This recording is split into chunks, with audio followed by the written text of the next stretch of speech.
बिस्मिल्लाहिर्रहमानिर्रहीम।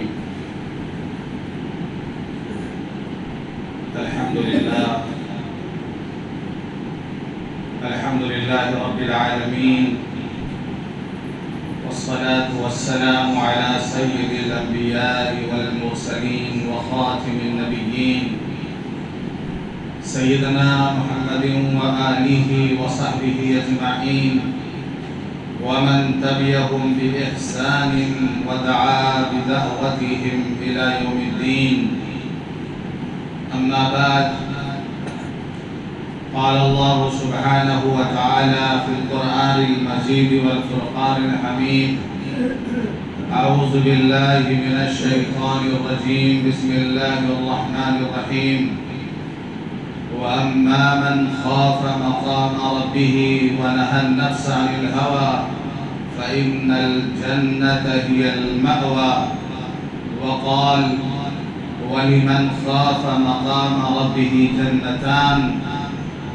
सदक़ल्लाहुल अज़ीम। अल्लाहुम्मा सल्लि अला मुहम्मदिन व अला आलि मुहम्मदिन व बारिक व सल्लिम। मोहतरम बुजुर्गों, दोस्तों और दीनी भाइयों, गुज़श्ता जुमे को आप सुन चुके हैं कि क़यामत के दिन जब तमाम अव्वलीन व आखिरीन जमा होंगे, सब परेशान होंगे और परेशानी के आलम में अंबिया के पास जाएंगे कि अल्लाह के हुजूर में हमारी सिफारिश कर दीजिए। अंबिया माज़रत कर देंगे और आखिर में सारी अंबिया के सरदार जनाब मोहम्मद रसूलुल्लाह सल्लल्लाहु अलैहि वसल्लम की खिदमत में पहुँचेंगे। तो आप उस वक्त सबकी सिफारिश फरमाएंगे, शफाअत फरमाएंगे, यानी हिसाब व किताब का मरहला शुरू हो। इसको शफाअत कुबरा कहा जाता है। अल्लाह के रसूल सल्लल्लाहु अलैहि वसल्लम की शफाअत से हिसाब व किताब का मरहला शुरू हो जाएगा। हदीस पाक में आता है कि बंदों की हाजिरी अल्लाह के दरबार में 3 मरतबा होगी हिसाब व किताब के लिए। सबसे पहली बात ये सोचने की है कि अल्लाह के सामने हमें हाजिर होना है, अल्लाह के सामने हमें खड़ा होना है। अल्लाह खुद हमसे हिसाब लेगा। इसी बात को अल्लाह ने कुरान में फरमाया, व अम्मा मन ख़ाफ़ मक़ाम रब्बिही व नहा नफ्स अनिल हवा फ़इन्नल जन्नत हियल मअवा। जो इस बात से डरा कि अल्लाह के सामने हमें खड़ा होना है, यानी अल्लाह के सामने खड़े होने से डरा।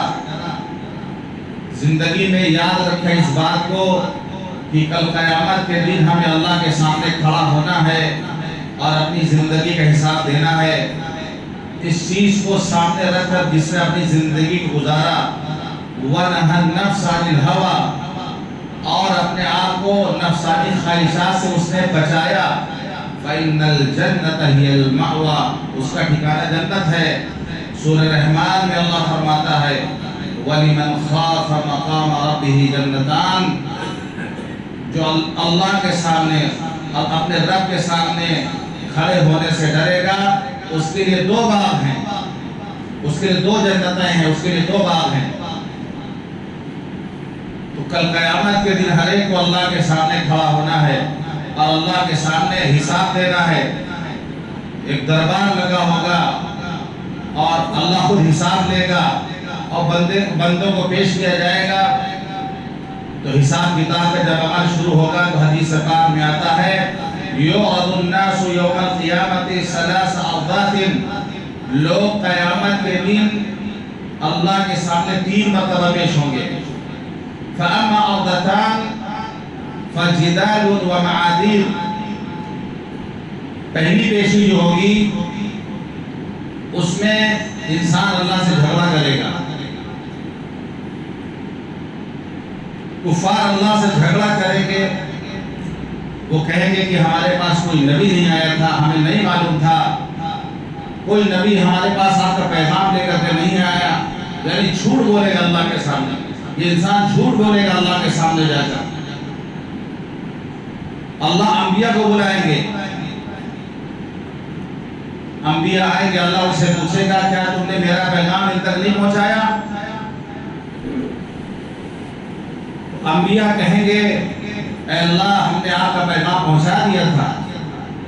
कौन कहेंगे कि नहीं पहुंचाया? अंबिया कहेंगे हमने पहुंचा दिया था।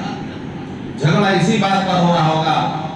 अल्लाह तो सब कुछ जानते हैं, लेकिन हुज्जत पूरी करने के लिए अल्लाह ताला अंबिया से कहेंगे गवाह लाओ। क्या गवाही है तुम्हारे पास कि तुमने हमारा पैगाम इनको पहुंचाया? ये तो आज इकरार कर रहे हैं। तो अंबिया कहेंगे हम गवाह लाते हैं इस उम्मत को, जनाब मोहम्मद रसूलुल्लाह सल्लल्लाहु अलैहि वसल्लम की उम्मत को अंबिया गवाही के लिए लाएंगे। हम अपना मकाम समझें, हमारा मेयार क्या है, उस मेयार को हम समझें। अंबिया इस उम्मत को गवाह के तौर पर लाएंगे कि हुजूर की उम्मत ये गवाह है।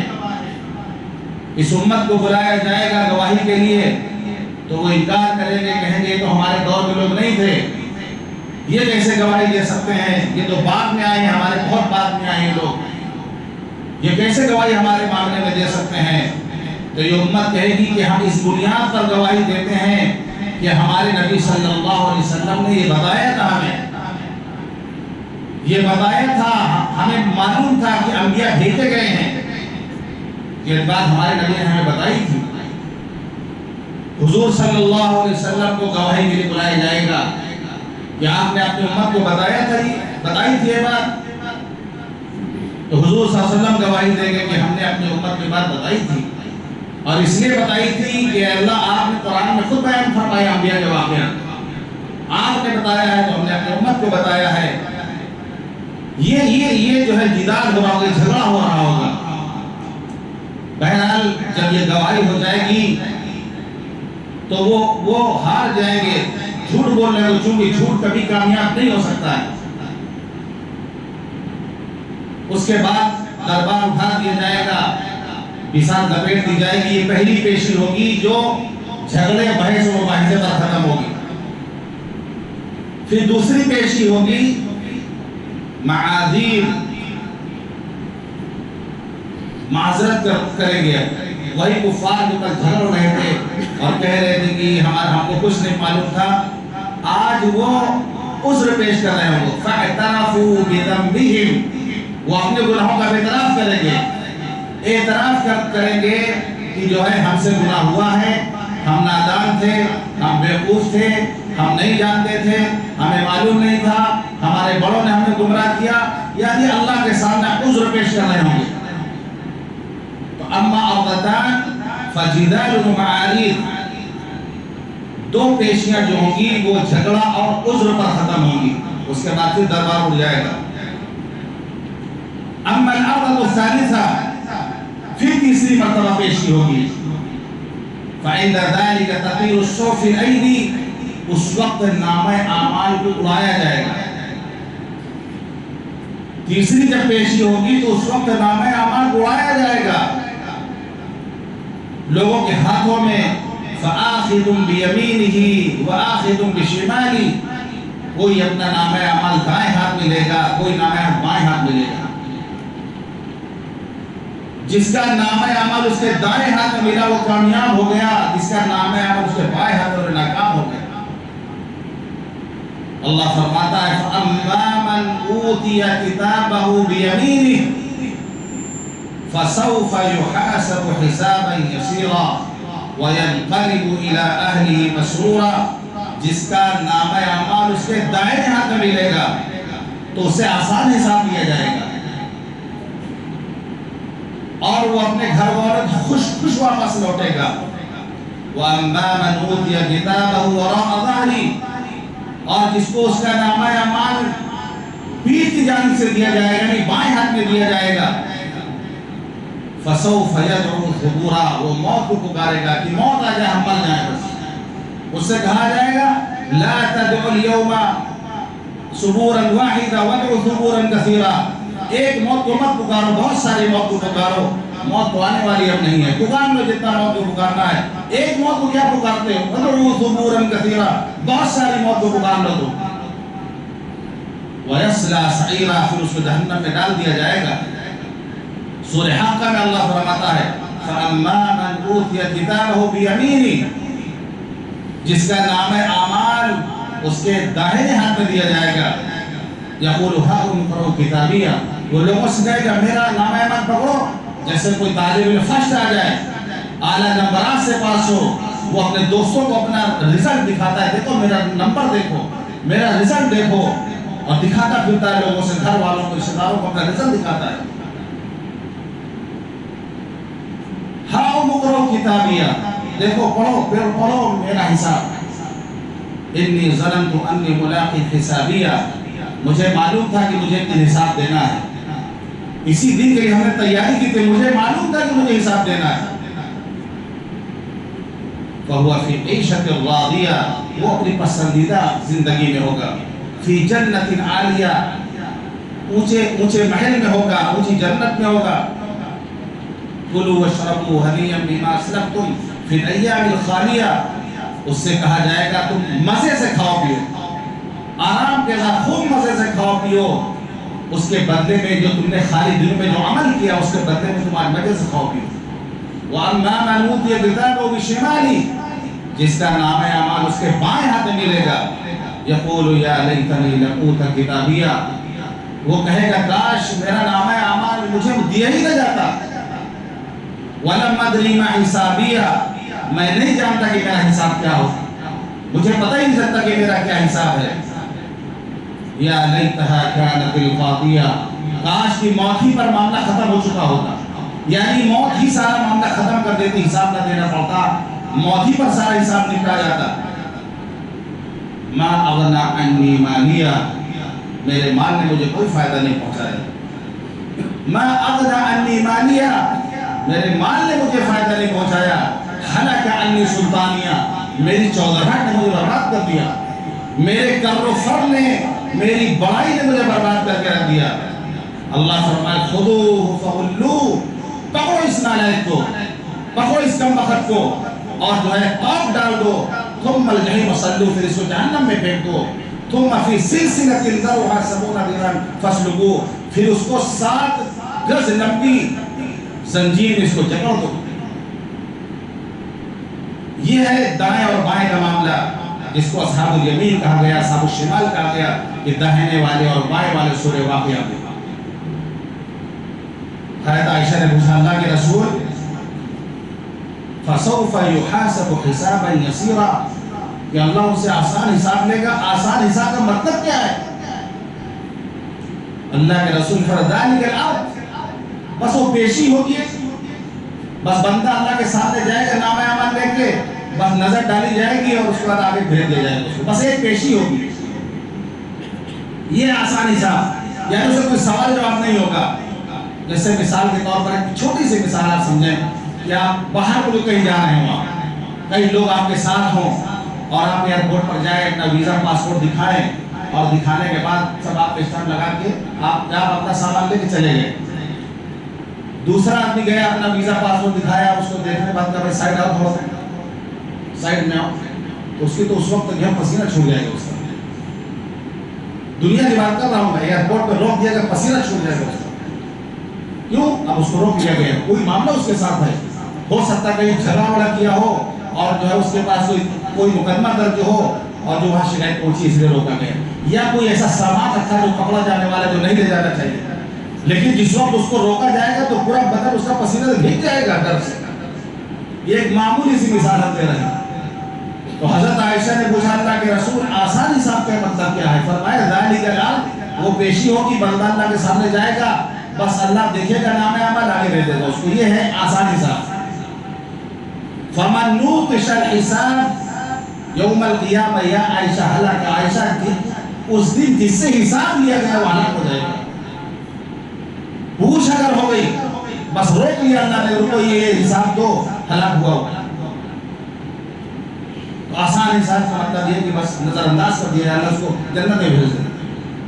पूछताछ शुरू हुई तो लुटिया डूबेगी दोस्त। ये 3 पेशियां होंगे। एक हदीस पाक में आता है, अल्लाह के रसूल सल्लल्लाहु अलैहि वसल्लम ने फरमाया मा मिनकुम मिन रजुलिन इल्ला सयुकल्लिमुहु रब्बुहु यौमल क़ियामति लैसा बैनहु व बैनहु तर्जुमान। तुम में से कोई भी ऐसा नहीं है मगर उसका रब उससे कल क़यामत के दिन बात करेगा, उसके और अल्लाह के दरमियान कोई तर्जुमान नहीं होगा। जैसे होता है ना, आप सफर पे जाए, उम्रे के सफर पे जाए तो ग्रुप लीडर खड़ा हुआ रहता है वहाँ काउंटर पे और कहता है भाई हमारे आदमी है, सामान तो लगा सामान। ग्रुप लीडर है वो करता रहता है, यानी खुद से तो आदमी जाता है लेकिन एक ग्रुप लीडर होता है और आदमी को थोड़ा आसानी रहती है, भाई हमारा ग्रुप लीडर वहाँ पे काउंटर पे खड़ा हुआ है तो पार होना आसान रहता है, वो जानता है तो उसने लैसा बैनहु व बैनहु तर्जुमान, कोई तर्जुमान वहाँ पे नहीं होगा, बराह रास्त अल्लाह बात करेगा। कोई भी तर्जुमानी करने वाला, कोई नबी नहीं, कोई वली नहीं, कोई फरिश्ता नहीं, बंदे से अल्लाह खुद बात करेगा क़यामत के दिन बराह रास्त। सोचिए क्या आलम होगा, कोई तर्जुमानी करने वाला भी नहीं होगा। बंदा दाएं तरफ देखता है, आदमी देखता है, कोई मामला होता है दाएं बाएं देखता है, इधर उधर करता रहता है, नजरअंदाज करने को। कोई बड़ा भी बात कर रहा हो छोटे से एकदम, तो उसी की हालत होती है, दाएं बाएं देखेगा इधर तरफ, कोई जवाब बन नहीं रहा उससे। तो यंजुरु अयमन मिन, बंदा इनको बाहर बैठा होगा,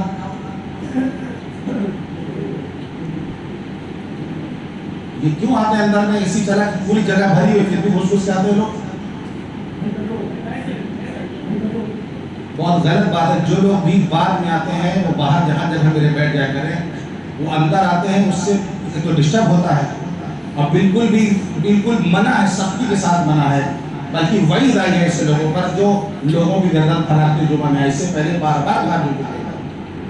इस चीज़ से आप लोग एहतियात बरतें, आएंगे सबसे आखिर में सोचेंगे सबसे आगे जाके बैठे, आएंगे बाद में सोचेंगे जाके इसी का मजा ले हम, उसके लिए थोड़ा कुर्बानी, इसी का मजा लेना, थोड़ा कुर्बानी देना पड़ेगा। आइए 11 बजे एसी में बैठिए, फिर आगे इस चीज को खास ख्याल रखें, बंद होने के बाद हिम्मत आएगा अंदर में।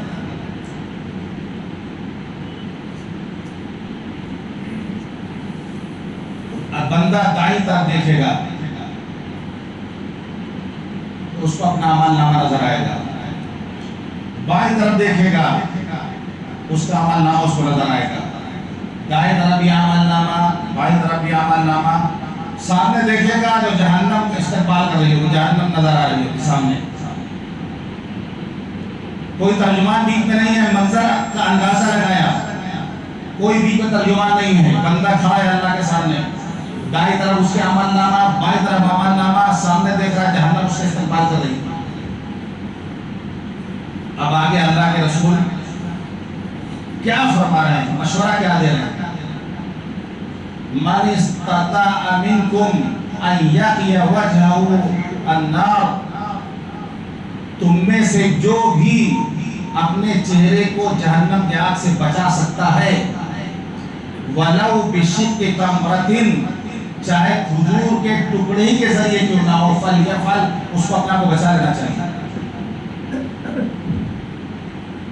ये बात इरशाद फरमाकर आखिर में अल्लाह रसूल फरमाते हैं, ऐसा मंजर होगा, जहन्नम इस्तेमाल सामने कर रही होगी, तुम में से कोई अगर अपने आप को जहन्नम से बचा सकता है, सदका करके एक खजूर का टुकड़ा ही क्यों ना हो, सदका करके तो अपना को बचा ले।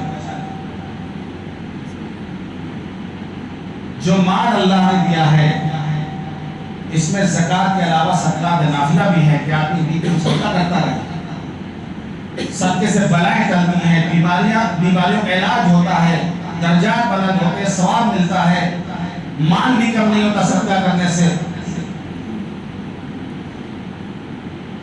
हमें रोजाना सदका करना चाहिए, हफ्ते में करना चाहिए, महीने में करना चाहिए। गरीब से गरीब आदमी 1 रुपए सदका कर सकता है, 1 रुपए सदका करे। यहाँ बहुत बड़ी दौलत की बात फरमाया कि एक खजूर नहीं, खजूर का एक हिस्सा, एक टुकड़ा कहा गया है, यानी आधी खजूर भी देते सबके।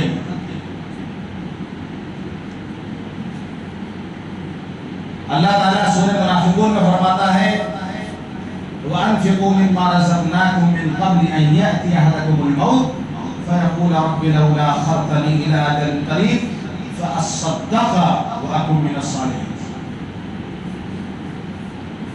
जो अल्लाह ने तुम्हें रिस्क दिया उसमें से खर्च करो, इससे पहले कि मौत आ जाए।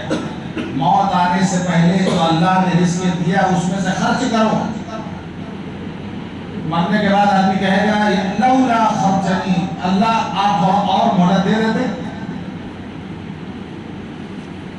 थोड़ा और मोहलत दे देते तो ला सद्दका, हम खूब सदका करते, खूब सदका करते, सदके का तस्करा करेगा उस वक्त, मोहलत मिल जाती, खूब सदका करते हो, आपको मेरा सालिहीन नेक लोगों में शामिल बन जाते।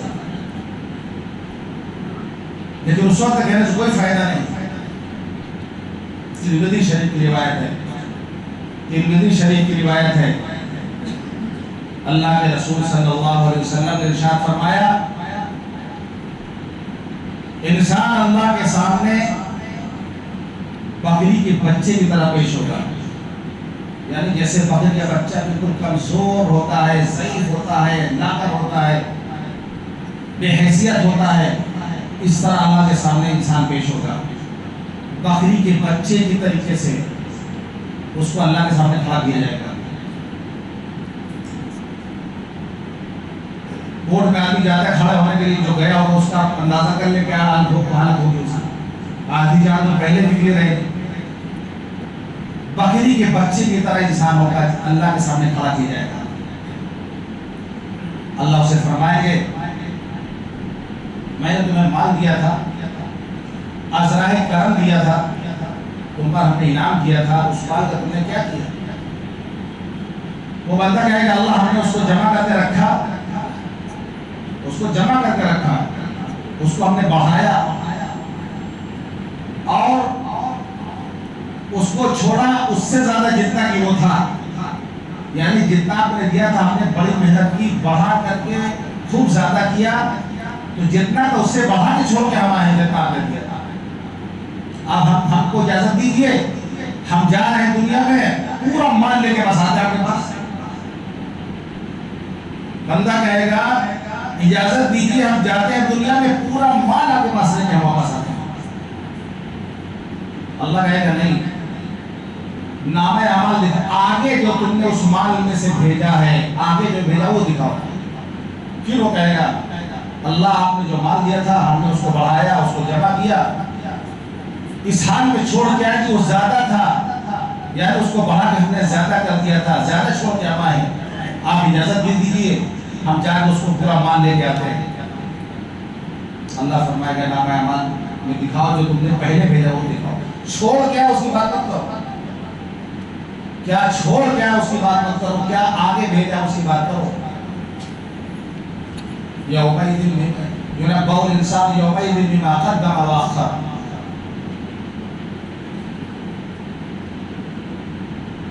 उसके पास तो कोई जवाब नहीं होगा क्योंकि उसने आगे कुछ भेजा होगा नहीं, कुछ आगे माल उसने नहीं भेजा, कुछ था ही उसके पास, उसको जहन्नम में भेज दिया जाएगा। अल्लाह के रसूल सल्लल्लाहु अलैहि वसल्लम ने फरमाया ला तज़ालु क़दम इब्न आदम यौमल क़ियामति में इंद रब्बिही हत्ता युसअल अन खम्सिन। इब्न आदम के कदम हिल नहीं सकते हैं अल्लाह के सामने से क़यामत के दिन, हट नहीं सकता है अल्लाह के सामने से क़यामत के दिन, जब तक उसे 5 बातों का हिसाब ना दे दे, जवाब ना दे दे वो 5 बातों का। अन उम्रिही फ़ीमा अफ़ना, उम्र कहाँ गुजारी, जो अल्लाह ने उम्र दी थी इसको कहाँ गुजारा, वान शबाबी फ़ीमा अबला, जो जवानी दी थी जवानी कहाँ खत्म। उम्र का हिसाब होगा पूरी जिंदगी का, जवानी का अलग हिसाब होगा। सबसे कीमती उम्र जो होती है जवानी की होती है, उसमें बेहतरीन से बेहतरीन आदमी रुकू कर सकता है, सजदा कर सकता है, लंबा लंबा क़याम कर सकता है, बुढ़ापे में आदमी नहीं कर सकता। तो जिंदगी का हिसाब अलग होगा, जवानी का हिसाब अलग होगा। वान शबाबी फ़ीमा अबला, जवानी किन कामों में गुजारी, कहाँ खर्च करके जवानी आए। वान मालिही मिन ऐन इक्तसबहु फ़ीमा अनफ़क़ा, उसके माल के बारे में सवाल होगा, माल के बारे में 2 सवाल होगा, कहाँ से कमाया, कहाँ खर्च किया। पहले इसका हिसाब तो कमाया कहाँ से, हलाल कमाया कि हराम कमाया, जायज कमाया कि नाजायज कमाया, पहले इसका हिसाब दो। अब इसका हिसाब देने के बाद इसका हिसाब दो खर्च कहाँ किया। हम आज़ाद नहीं हैं। ये ज़िंदगी भी अमानत है, ये माल भी अमानत है।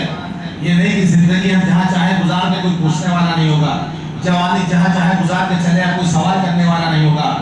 माल हमारी मर्जी, हम जो चाहे करें, जहाँ चाहे खर्च करें, जहाँ चाहे ना खर्च करें, जिस तरह चाहे कमाए। हम आज़ाद हैं, हम आज़ाद नहीं हैं। एक एक पाई पाई का अल्लाह हिसाब ले रहे हैं, पैसे का अल्लाह हिसाब ले रहे हैं। कहाँ से कमाया इस पैसा तुमने, बताओ इसको, कहाँ खर्च किया इसको बताओ। अगर दिखावे में खर्च किया है, फजूल खर्ची में खर्च किया है, इसराफ किया है, पकड़ोगे उसको। ये नहीं कि शादी है बेटी की, शादी बेटे को हम आज़ाद हैं, जितना चाहे रुपया खर्चा करते हैं, हमसे कोई पूछने वाला नहीं होगा। बहुत से लोग ऐसे जो कमाते हलाल तरीके से लेकिन खर्च गलत जगह में करते हैं। बहुत से ऐसे हैं जो कमाते भी गलत हैं तो खर्चा भी गलत जगह करते हैं। बहुत से ऐसे हैं जो मेहनत से हलाल कमाते हैं लेकिन गलत जगह खर्च कर देते हैं, दिखावे में खर्च कर देते हैं, फजूल खर्ची करते हैं। हलाल कमाना भी है और मसरफ भी देखना है कि हमारा खर्च कहाँ पे होगा। तो माल के बारे में दो सवाल होगा, कहाँ से कमाया और कहाँ खर्च किया। पांचवा सवाल होगा, जो जानते तो उसका अमल कितना किया। तकरीर सुनने बहुत मजा आता था जुमा में, क्या अमल किया, जो सुनते तो उसका अमल क्या किया। तकरीर करने में बड़ा मजा आता था, क्या अमल किया सवाल होगा। बंदा का हम जानते नहीं थे, फिर सवाल होगा क्यों नहीं जानते थे, इसका सवाल जवाब होगा। जो जानते उसको अमल कितना किया गया, हमको मतलब जानते ही थे तो सवाल होगा जानते क्यों नहीं सीखा, क्यों नहीं पूछा, क्यों नहीं सीखा। उलमा मौजूद थे, मदारिस मौजूद थे, दीनी मराकिज़ मौजूद थे, क्यों नहीं सीखा। लेकिन बस बहाना करते नहीं मालूम था काम चल जाएगा, क्यों नहीं सीखा। हर मुसलमान के लिए इतना इल्म हासिल करना फर्ज है कि हलाल हराम में फर्क कर सके, शिर्क तौहीद में फर्क कर सके, सुन्नत और बिदअत में फर्क कर सके। वो हम चाइना माल में और जापान के माल में फर्क जानते हैं, कौन माल असली है कौन माल नकली हम जानते हैं। दीन के मामले हम जानते हैं कि असली दीन क्या है और मिलावट वाला दीन क्या है। तलबुल इल्म फरीज़तुन अला कुल्लि मुस्लिम, इल्म हासिल करना हर मुसलमान का फर्ज है। ये बहाना नहीं चलेगा हमको नहीं मालूम था, जितना मालूम था उस पर कितना अमल किया, इसका जवाब। तो ना सोचे कि जुमा में आते हैं बढ़िया ऐसे बैठ के बयान सुनते हैं, इल्म में इजाफा होता है और मौलाना साहब भी पढ़ते हैं और बयान करने के लिए पढ़ लेते हैं, अमल के लिए कहा बयान करना इसलिए पढ़ रहे। हिसाब कहने वालों को भी देना पड़ेगा, हिसाब सुनने वाले को भी देना पड़ेगा। पांचवा हिसाब होगा, सवाल होगा, कदम हिल नहीं सकते अल्लाह के रसूल ने। जब तक इन 5 बातों का जवाब नहीं देगा बंदा हिल नहीं सकता अल्लाह के सामने। इसी बात को कहा गया वलिमन खाफ मकाम रब्बी, जो अल्लाह के सामने खड़ा होने से डरेगा, डर हमारे अंदर पैदा होता है। अल्लाह के सामने हमें खड़ा होना है, अल्लाह के सामने हमें एक एक पैसे का हिसाब देना है, एक एक लम्हे का हमें हिसाब देना है। ये कल हो रहा होगा हमारे साथ, उसकी तैयारी जब आदमी करेगा तो आदमी नफसानी ख्वाहिशात से बचेगा, फिर मनमानी नहीं करेगा। जो दिल में आएगा वो नहीं करेगा, वही करेगा जो अल्लाह और रसूल चाहेंगे वो करेगा। फिर जो अल्लाह के रसूल की तालीमात उनको अपनाने की कोशिश करेगा, जन्नत इसका ठिकाना जन्नत बनेगा, फिर जन्नत में जाएगा। अल्लाह ताला हम सबको कहने और सुनने अमल करने की तौफीक अता फरमाए। वाखिर दअवाना अल्हम्दुलिल्लाहि रब्बिल आलमीन।